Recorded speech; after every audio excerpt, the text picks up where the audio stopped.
Bonjour à tous, on est content de se retrouver ce matin encore pour louer le Seigneur, pour l'adorer.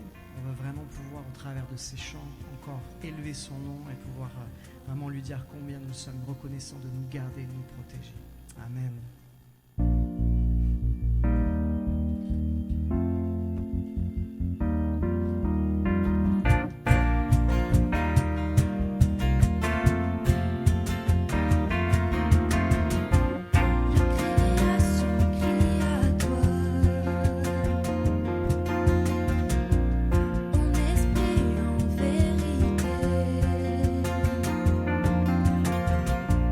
Gloire à notre Dieu.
je pourrais t'aimer. Tu rêvais du jour où je pourrais t'aimer. Abba, Père, je suis à toi. Abba, Père, je suis à toi. Abba, Père, je suis à toi. Abba, Père, je suis à toi.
Je suis à toi.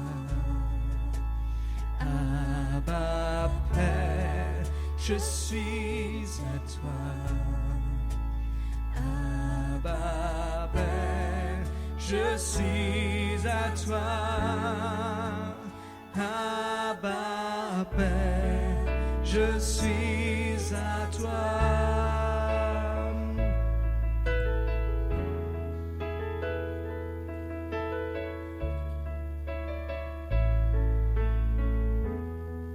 Seigneur, nous voulons te dire que nous t'appartenons. Nous t'adorons, Jésus, parce que tu as fait de nous des enfants. Seigneur, tu nous as appelés enfants de Dieu. Nous voulons te bénir pour cette grâce que tu nous fais.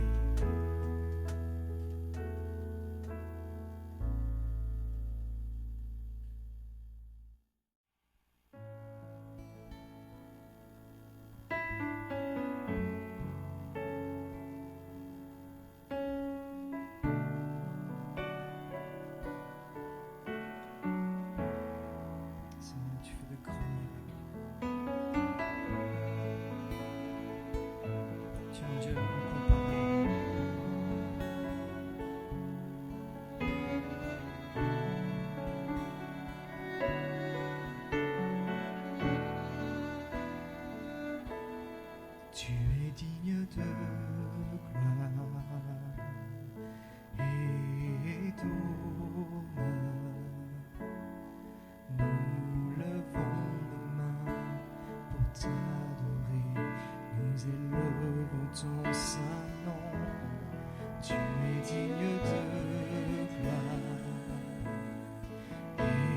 et d'honneur. Nous levons nos mains pour t'adorer, nous élevons ton saint nom, car tu es grand, tu fais de si grands miracles, il n'y a personne comme toi. Non, nul n'est comme toi, car tu es grand, tu fais de si grands miracles, il n'y a personne comme toi. Nul n'est comme toi, Seigneur.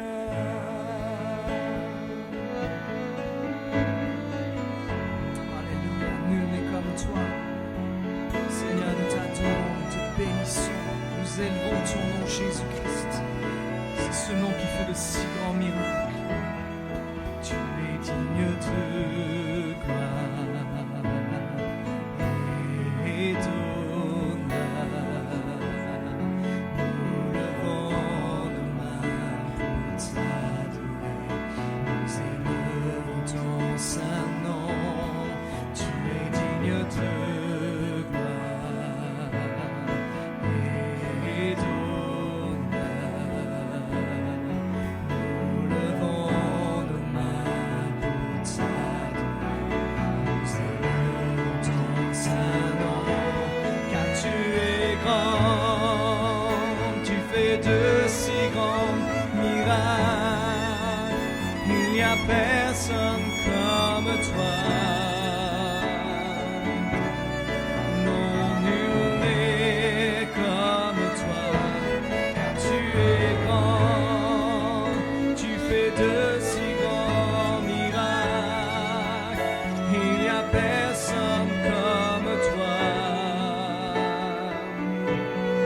Nul n'est comme toi, car tu es grand, tu fais de si grands miracles, il n'y a personne comme toi. Non, nul n'est comme toi, car tu es grand, tu fais de si grands miracles, il n'y a personne comme toi. Nul n'est comme toi, Seigneur. Nul n'est comme toi, Seigneur. Nul n'est comme toi, Seigneur.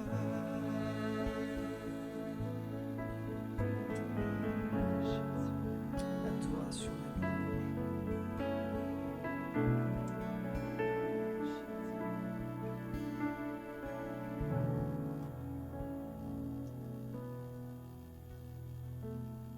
Alléluia, Jésus, Amen.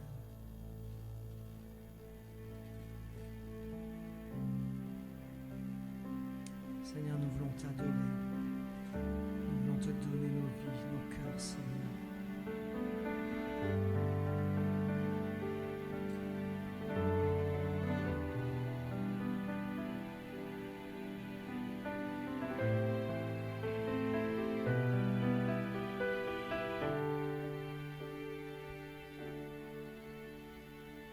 Oui, c'est mon désir de t'honorer, Seigneur, de tout mon cœur, je t'adore.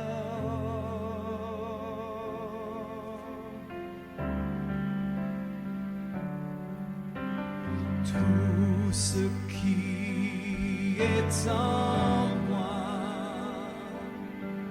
te glorifie.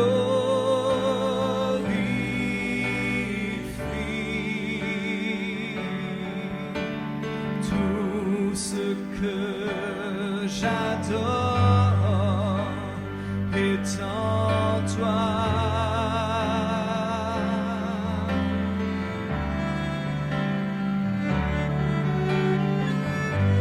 Je te donne mon cœur, je te donne mon âme.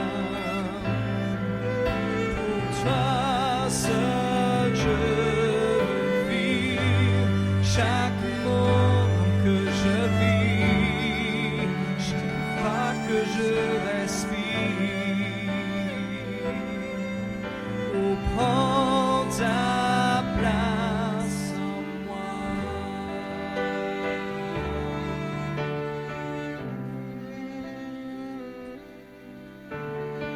Oui, c'est mon désir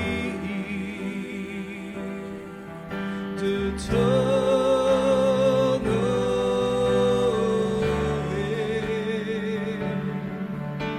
Seigneur de tout mon cœur, je t'adore.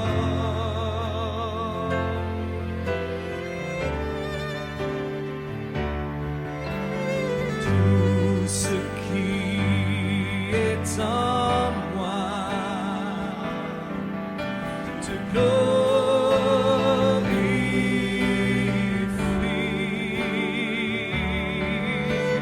Tout ce que j'adore est en toi.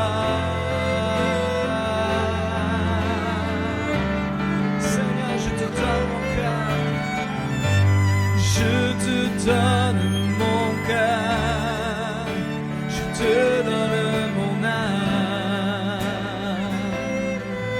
Pour toi seul je veux vivre, chaque fois que je respire, chaque moment que je vis. Oh, prends ta place en moi.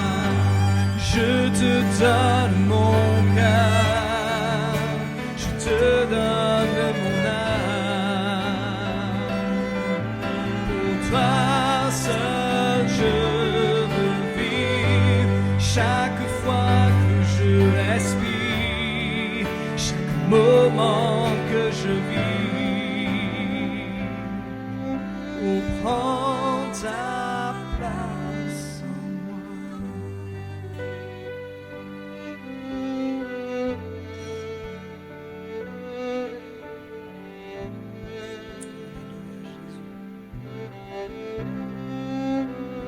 Consacrer à toi, Jésus-Christ, te donner, Seigneur, tout ce que nous sommes.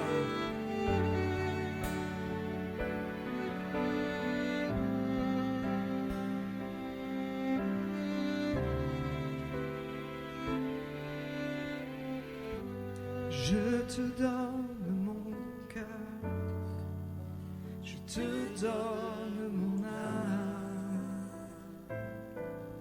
Pour toi seul je veux vivre, chaque fois que je respire, chaque moment que je vis. Oh, prends ta place en moi, chaque fois que je respire, chaque moment que je vis. Oh, prends ta place en moi, chaque fois que je respire, chaque moment que je vis. Oh, prends ta place en moi. Alléluia, Jésus, c'est notre prière.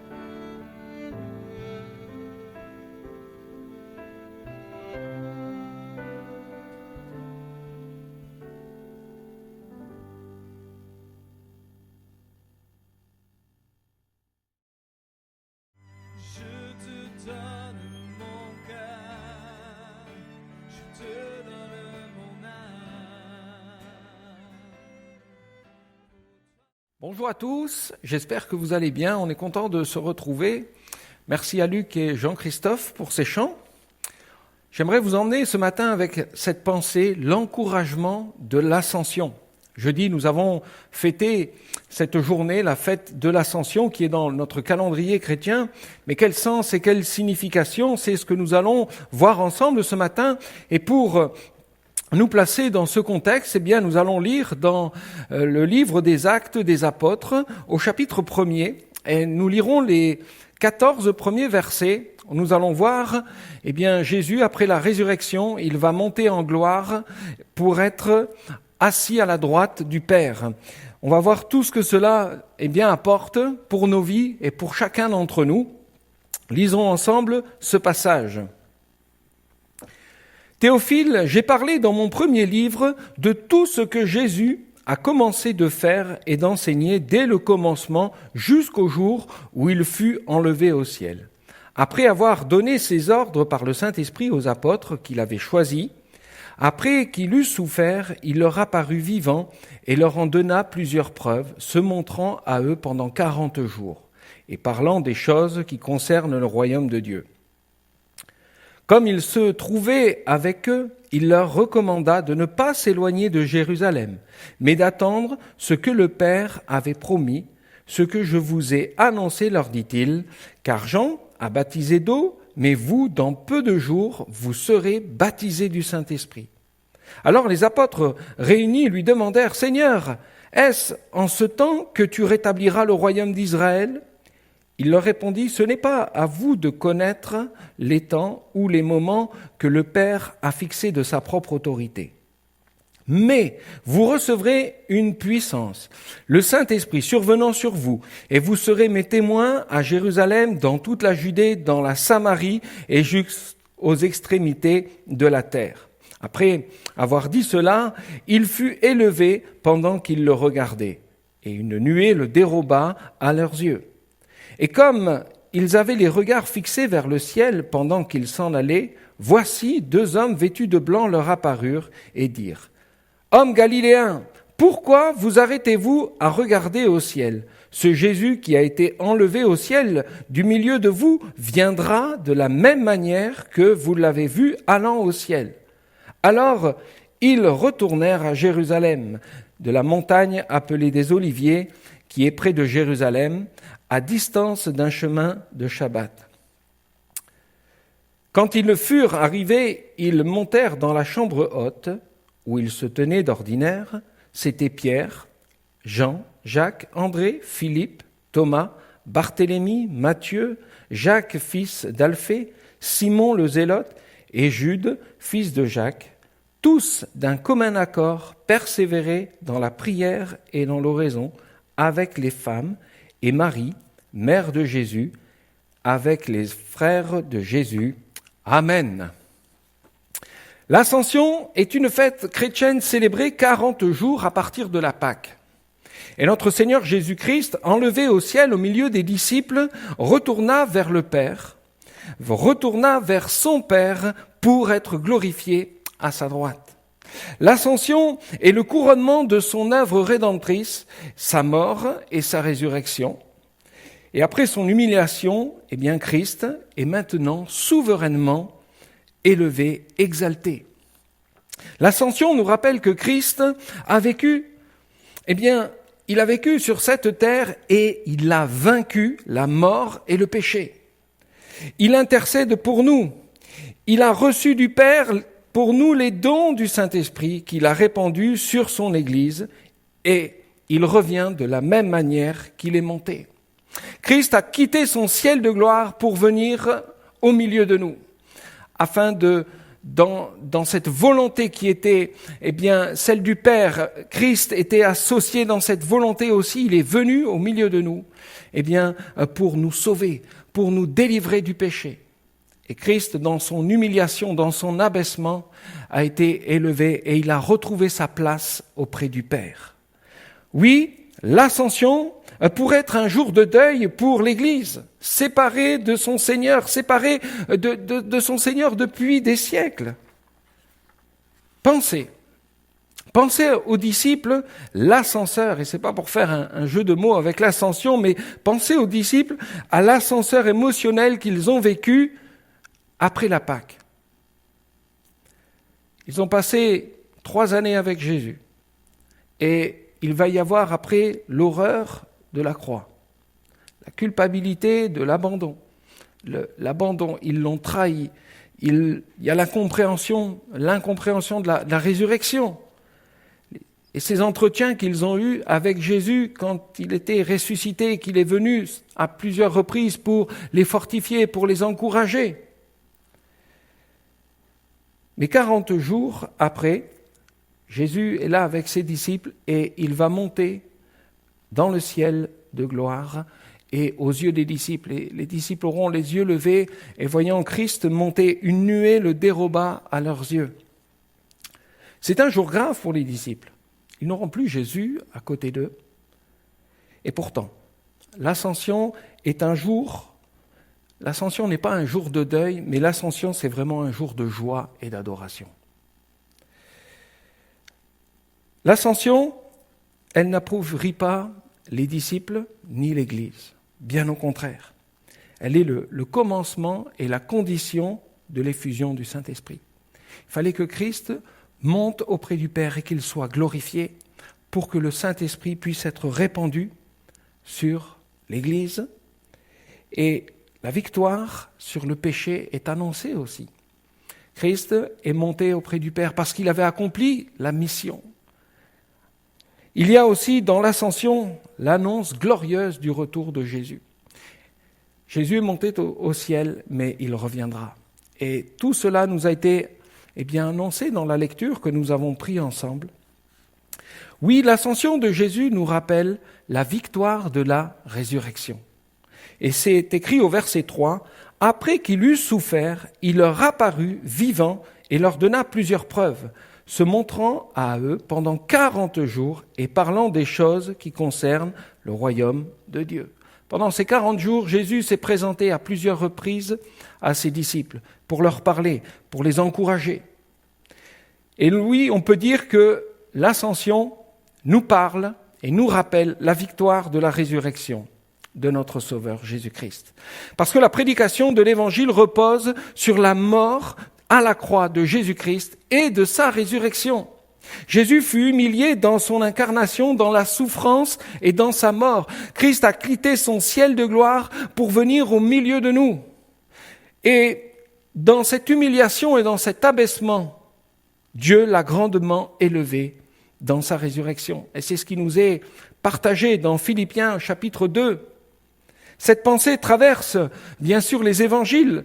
Christ lui-même dira dans Matthieu chapitre 23 verset 12, « Car celui qui s'élève sera abaissé, et celui qui s'abaisse lui-même sera élevé. » Ce que Christ a accompli était aussi manifesté dans ce qu'il pouvait enseigner aussi à ses disciples. Il le partageait à ses disciples, son abaissement. La mort de Jésus à la croix est quelque chose de très important pour l'humanité. Parce qu'il a effacé l'acte dont les ordonnances nous condamnaient et qui subsistait contre nous. Il l'a détruit en le clouant à la croix. Il a dépouillé les dominations et les autorités et les a livrées publiquement en spectacle, triomphant d'elles par la croix. Colossiens chapitre 2, versets 14 à 15. Le péché a été effacé, l'acte qui nous condamnait. Nous étions tous pécheurs, car tous ont péché et sont privés de la gloire de Dieu. Mais ils sont gratuitement justifiés par le moyen de la rédemption qui est en Jésus-Christ. Et Christ a accompli cette œuvre merveilleuse. Il a effacé le péché, cette séparation qu'il y avait entre Dieu et les hommes. Christ a effacé le péché, a effacé cette condamnation qui pesait sur nos vies. Cette porte merveilleuse est ouverte. Nous pouvons nous approcher librement du Père. Et il a enlevé le pouvoir, l'autorité que Satan avait sur la mort. Satan est vaincu. Il a été vaincu à la croix. Oui, la mort de Jésus, c'est la victoire sur le péché. Il a effacé nos fautes, nos transgressions par son précieux sang. Et il a dépouillé le diable. Il l'a dépouillé. L'adversaire a été vaincu. Philippiens chapitre 2, versets 8 à 9 nous dit, en parlant de Christ, Christ s'est humilié lui-même, se rendant obéissant jusqu'à la mort de la croix. Satan a été vaincu par l'obéissance de Jésus-Christ. Et Satan a été vaincu dans les meurtrissures de Christ, de notre Seigneur, de notre Sauveur à la croix, parce que Christ a accepté de mourir à notre place. Satan a été vaincu. C'est pourquoi Dieu l'a souverainement élevé et lui a donné le nom qui est au-dessus de tout nom. Philippiens chapitre 2, versets 8 à 9. Dieu a accepté la mort de Jésus comme le moyen de justification et le moyen d'enlever et d'ôter le péché du monde. Jésus nous a justifiés auprès du Père.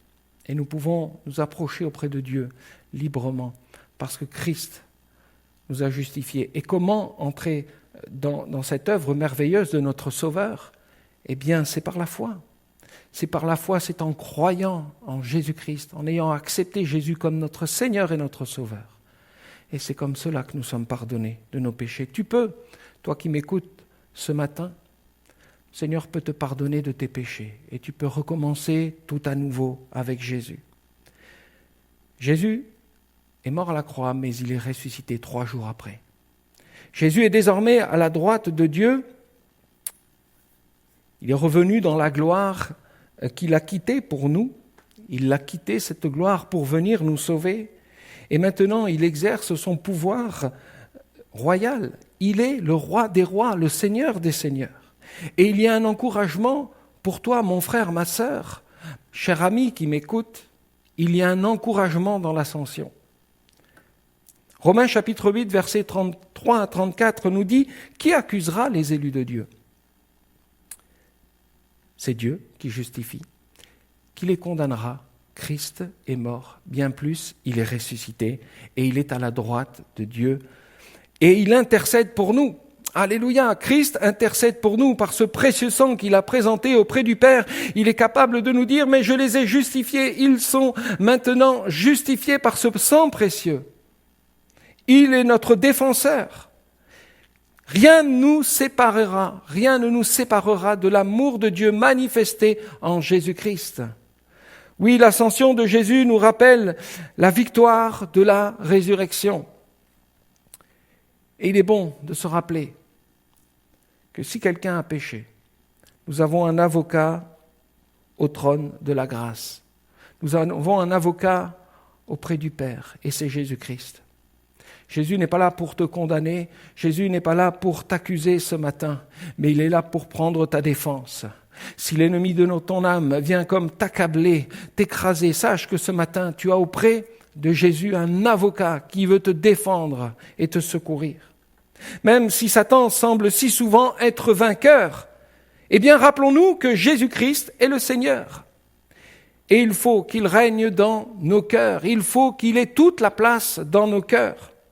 Christ nous rend plus que vainqueurs et nous n'avons pas à craindre parce que Christ a dit « J'ai vaincu ce monde, l'esprit de ce monde, j'ai vaincu le péché, j'ai vaincu Satan » et nous avons un avocat qui prend notre défense et qui est victorieux surtout et nous devons placer notre confiance en notre Seigneur Jésus-Christ. Oui, l'ascension nous rappelle que Jésus-Christ a remporté la victoire à la croix du Calvaire par sa résurrection. Et il est monté auprès du Père pour que nous puissions recevoir le Saint-Esprit. Verset 8 de ce passage que nous avons lu, merveilleuse promesse qui nous est donnée. Mais vous recevrez une puissance, le Saint-Esprit survenant sur vous, et vous serez mes témoins à Jérusalem, dans toute la Judée, dans la Samarie, jusqu'aux extrémités de la terre. Oui, Christ a reçu du Père le Saint-Esprit promis qu'il a répandu sur son Église, sur l'Église avec ses dons. Vous serez baptisés du Saint-Esprit. Cette promesse se réalisera 10 jours après l'ascension à la Pentecôte. Quand ce jour de l'ascension est un jour important parce qu'il est le prélude et le commencement de tout ce qui va être répandu sur l'Église. Acte 2, verset 1er, alors que les disciples se trouvaient dans la chambre haute, qu'ils persévéraient dans la prière. Eh bien, le jour de la Pentecôte, ils étaient tous ensemble dans le même lieu. Tout d'un coup, il vint du ciel un bruit comme celui d'un vent impétueux. Il remplit toute la maison où ils étaient assis. Et ils furent baptisés du Saint-Esprit. Amen. Le Saint-Esprit est venu visiter ces disciples qui étaient là en train d'attendre cette promesse. Comment devons-nous attendre une promesse du Seigneur ? Eh bien, nous voyons ce texte au verset 14 du chapitre 1er. Tous, d'un commun accord, persévéraient dans la prière. Dès le départ de Jésus, quand Jésus est parti dans la gloire, les disciples ont continué de faire ce qu'ils faisaient avec Jésus. Ils persévéraient dans la prière, ils se tenaient dans la prière, dans la méditation de la parole. Persévérer, c'est dans la pensée d'une mise en pratique de notre foi, une mise en pratique de notre obéissance et de notre patience, où nous devons être là, persévérer, c'est d'attendre patiemment ce que le Seigneur nous a promis. Et c'est peut-être ton cas ce matin. Tu souhaiterais être baptisé du Saint-Esprit. Eh bien, si tu es né de nouveau, tiens-toi dans la prière, persévère dans la prière, et le Seigneur te baptisera. Jésus dira, « Il vous est avantageux que je m'en aille, car si je ne m'en vais pas, le Consolateur ne viendra pas vers vous, et si je m'en vais, je vous l'enverrai. » Jean chapitre 16, verset 7. « Il vous est avantageux. » Jésus annonce son départ et il va l'annoncer à ses disciples, « Il vous est avantageux que je m'en aille auprès du Père, parce qu'il y a quelque chose de bon que je vais vous envoyer, le Saint-Esprit, le Consolateur. » Oui, Jésus nous a envoyé le Saint-Esprit promis. Est-ce pour pleurer et se lamenter ? Non. Il nous a envoyé le Saint-Esprit pour nous consoler. L'Esprit déversé sur nous, c'est l'Esprit de vérité, l'Esprit de puissance, l'Esprit de sainteté. Quand sera venu le Consolateur que je vous enverrai de la part du Père, l'Esprit de vérité qui vient du Père, il rendra témoignage de moi. Et le Saint-Esprit est là pour nous manifester, pour nous montrer, pour amener nos pensées vers Jésus-Christ, notre Seigneur, notre Sauveur. Oui, le Saint-Esprit est le Consolateur, il est aussi traduit comme quelqu'un qui nous soutient, quelqu'un qui nous assiste, quelqu'un qui nous aide. Parce que Jésus savait ce que les disciples, ce que l'Église traverserait et vivrait. Et notre mission qui était là, d'annoncer ce beau message de l'Évangile, il nous fallait le Saint-Esprit. Et il faut le Saint-Esprit pour pouvoir annoncer puissamment ce message, pour qu'il y ait des prodiges, des guérisons, des miracles.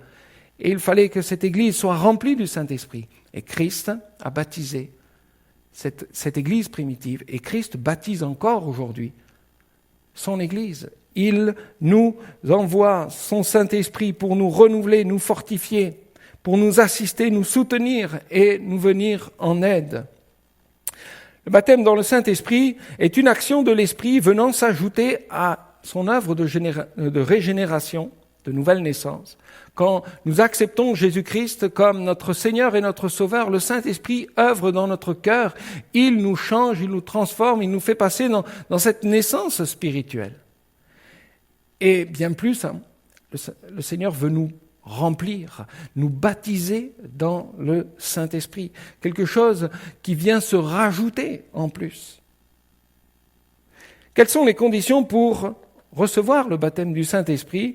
Eh bien, il faut être né de nouveau, c'est-à-dire régénéré, passer par la nouvelle naissance. Il faut aussi désirer être baptisé du Saint-Esprit, se rendre obéissant. Et le baptême du Saint-Esprit est un don qui est reçu par la foi. Il est une promesse pour chacun d'entre nous, c'est une grâce et c'est un don que nous recevons par la foi en croyant. L'ascension de Jésus nous rappelle l'effusion du Saint-Esprit, que le Seigneur allait visiter à la Pentecôte son Église. Et encore aujourd'hui, le Seigneur veut baptiser, renouvelé dans le Saint-Esprit, celui qui vient à lui. Cette promesse qui s'est réalisée le jour de la Pentecôte, promesse, elle est pour toi, mon frère et ma sœur, qui aspire. As-tu le désir? As-tu cette volonté, cette envie au fond de ton cœur d'être baptisé du Saint-Esprit? Eh bien, agis comme les disciples, persévère dans la prière et tu seras baptisé. L'ascension de Jésus-Christ nous rappelle son retour glorieux. C'est ce qui nous est écrit au versets 6 et 7 de Actes, chapitre 1er.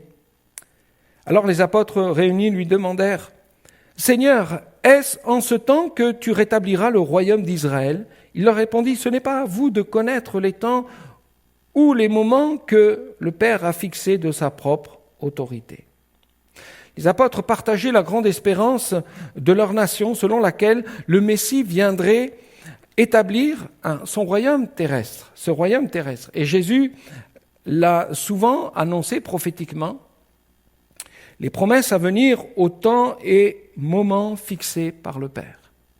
Ce n'est pas à vous de connaître le temps et le moment. Vous savez, ce plan de règne de paix de 1000 ans est annoncé dans l'Ancien Testament. Les prophètes l'ont annoncé. Ces choses se réaliseront.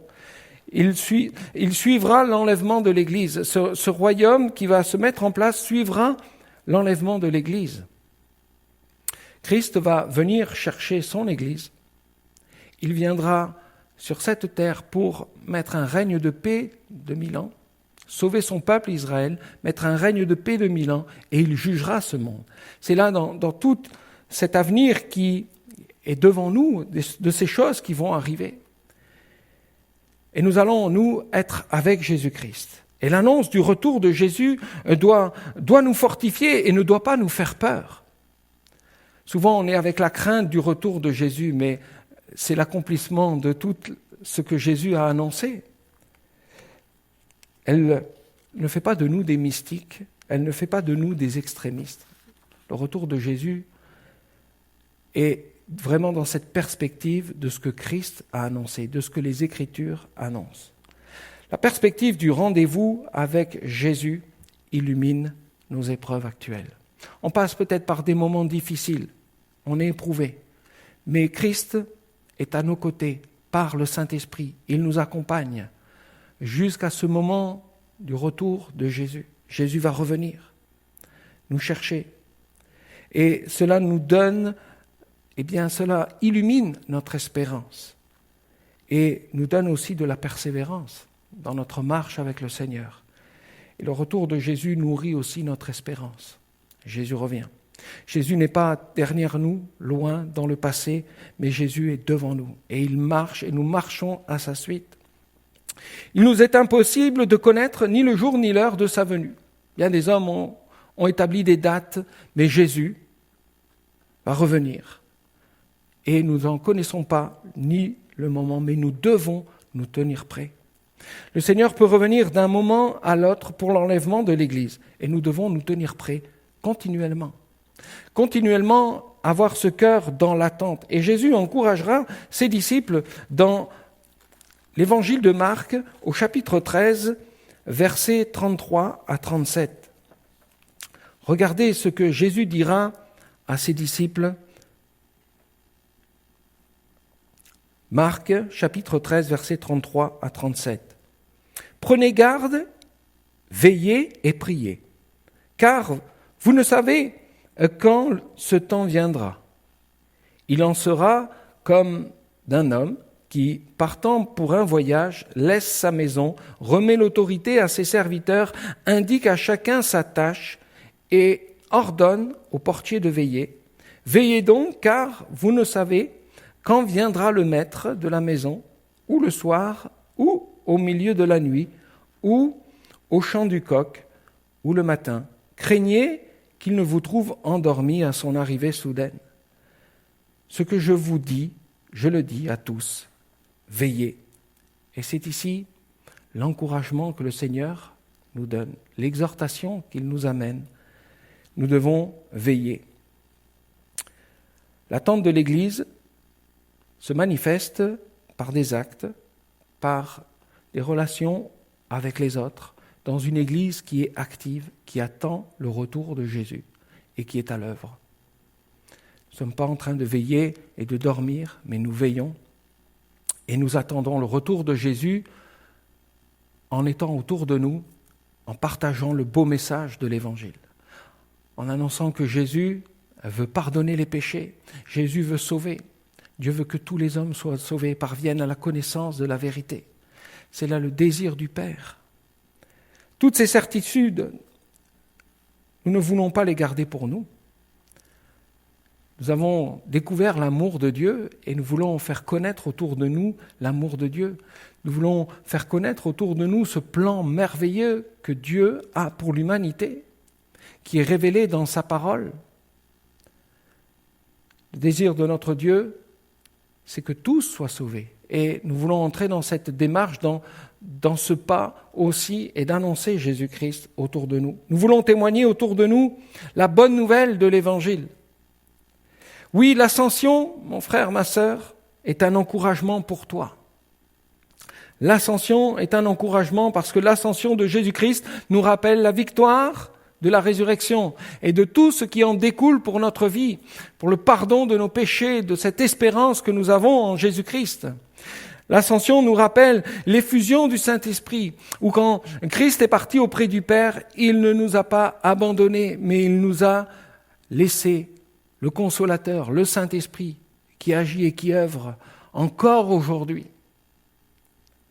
Oui, Christ est parti auprès du Père pour nous préparer une place, afin que nous y soyons avec lui pour l'éternité.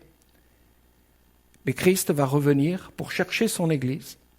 Christ va venir de son ciel de gloire, il va descendre pour enlever son Église, pour venir, sauver son peuple, Israël, rétablir un règne de paix pendant 1000 ans, et ensuite juger ce monde. Mais l'avenir pour l'Église, c'est d'être avec Jésus-Christ pour l'éternité, avec lui. Que le Seigneur vous bénisse et vous encourage encore. Je vous laisse avec cette parole de l'encouragement de l'ascension. On prie courtement ensemble. Le Seigneur, viens visiter ton peuple. Seigneur Jésus, viens visiter, Seigneur, ceux qui, Seigneur, sont à l'écoute de ces messages, Seigneur, et qui sont en recherche. Seigneur, pose ta main, Seigneur, sur chacun d'entre nous, Seigneur, et viens nous encourager, nous fortifier. Merci, Seigneur, pour cette espérance que nous avons en toi, parce que tu es digne de confiance, Seigneur Jésus. Et nous voulons te faire confiance, te déposer nos vies entre tes mains. Seigneur, que ton nom soit glorifié. Seigneur Jésus, viens nous aider, viens nous remplir du Saint-Esprit. Seigneur, nous voulons témoigner le beau message de l'Évangile autour de nous, et nous avons besoin de toi. Seigneur, viens nous fortifier, fortifie ton Église, que ton nom soit loué, Jésus-Christ. Amen. Que le Seigneur vous bénisse. On se retrouve la semaine prochaine. On va laisser la place à Luc et Jean-Christophe pour un tout dernier chant. Et je vous dis à bientôt.